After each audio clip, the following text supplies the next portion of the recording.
So today I'm going to be showing you how to install a timber zone bifold door. First things first, get everything out of the box. Just check that it's undamaged, that it's all nice and straight. I like to put down the cardboard from the packaging. Just gives a nice surface to put the material on so it doesn't get scratched or dented, and also it's a little bit more softer on your knees when you're kneeling on it.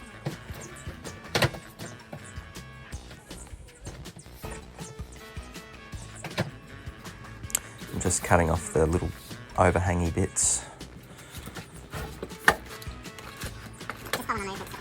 That's sometimes how it comes from the factory. Little bits hanging out here and there, so you just trim it off with your chisel. So I'm just having a look there. That note says put silicone in behind the handles.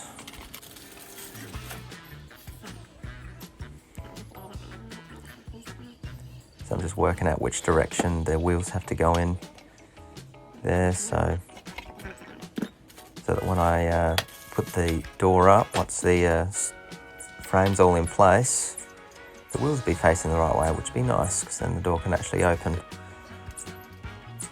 Now I don't have to pull it all out again and start from scratch.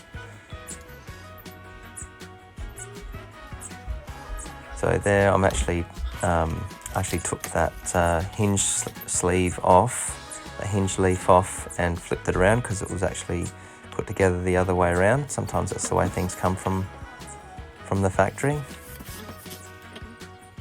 You could always do that afterwards anyway, but I like to get everything right ahead of time.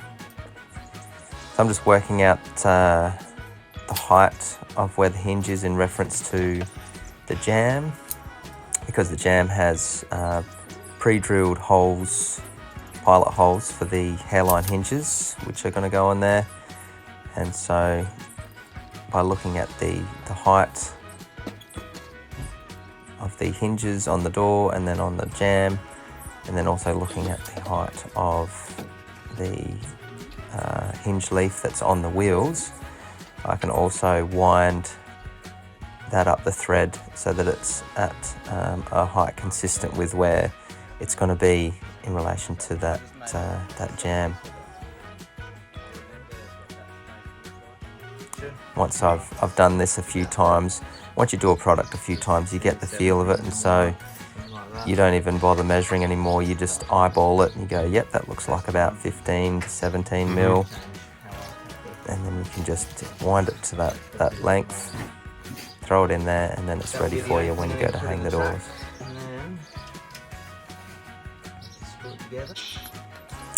So now it's just time to screw it all together.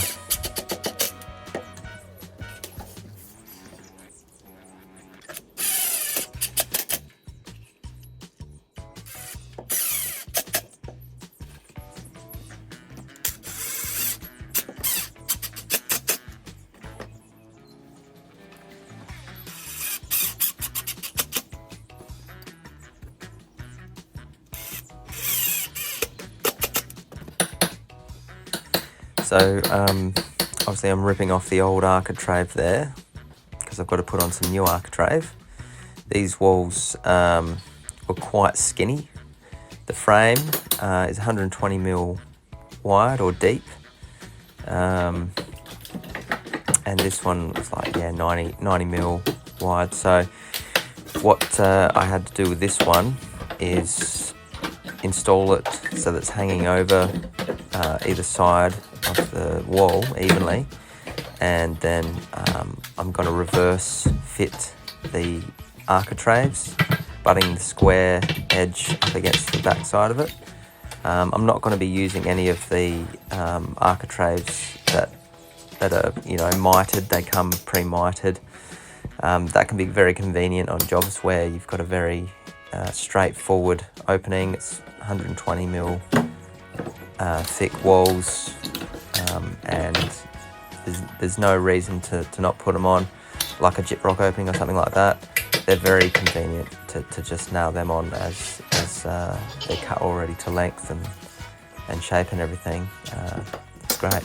But in this case, the wall's very skinny, 90mm thick. I'm going to hang the frame through and reverse fit the 90mm architraves to the outside.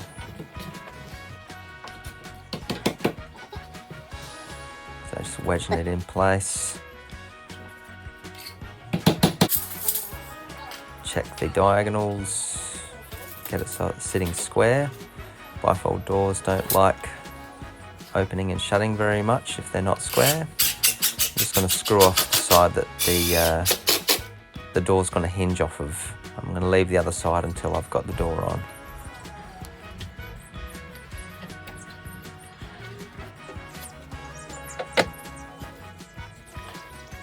So these concealed hinges, which are a very neat way of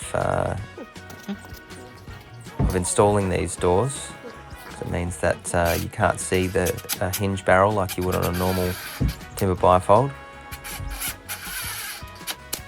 They're mortised in, so the doors already come with the holes all pre-mortised and pilot hold, which makes it very easy.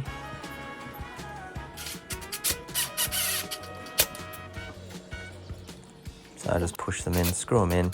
Now I'll do the first one there and screw it right in all the way. But then the other two, you have to get them in at the same time because just of the nature of the design, they have to go straight in. If I was to get the top one in, I wouldn't be able to get the middle one in. I've got to get them both, tap them in at the same time.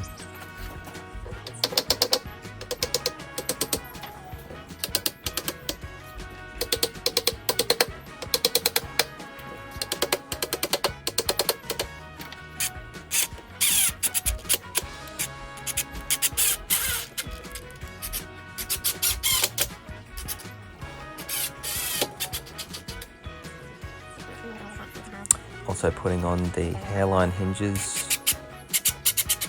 They're pre-drilled as well. They come pre-drilled. Oh, it's not that many. I've seen like lots of size. Yeah, idiots. Yeah.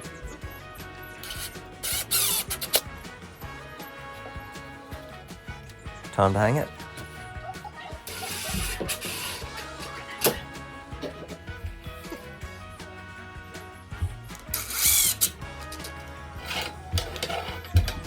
And hopefully the height's correct. If not, always wind it down and get it the correct height and screw it in.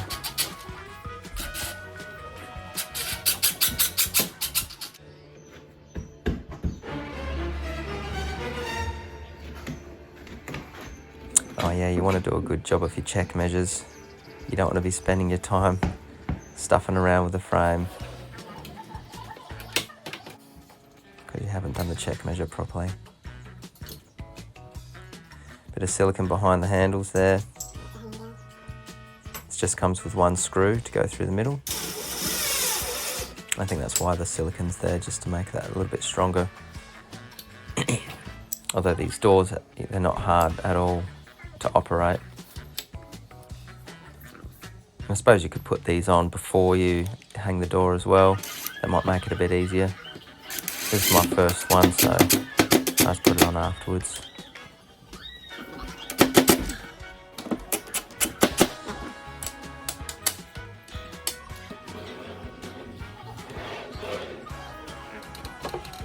There you go, there's the reverse fitting of the architraves. Obviously notched out the side that's got the ball nose on it.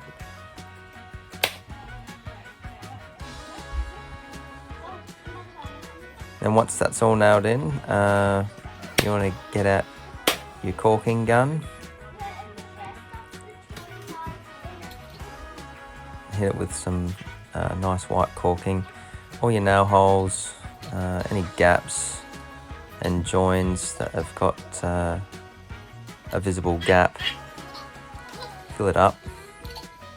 give it a spray with some soapy water and wipe it clean. Now I'm using like a specially designed rubber spatula that's for corking there. I've found that's actually quite handy. It's a lot cleaner. I find I get less on my fingers, so it keeps my fingers a bit cleaner. That's always a good thing.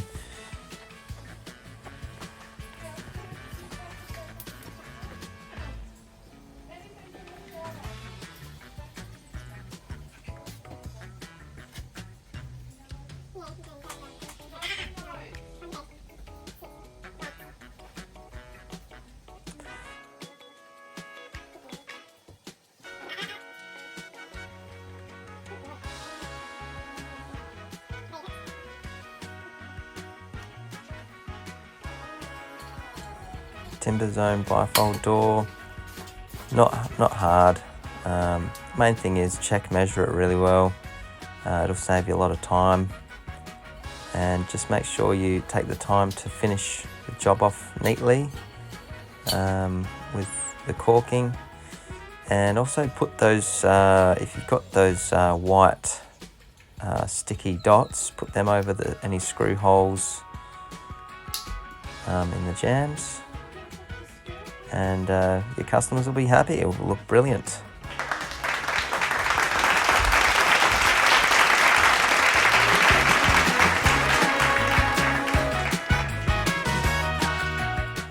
Thanks for watching.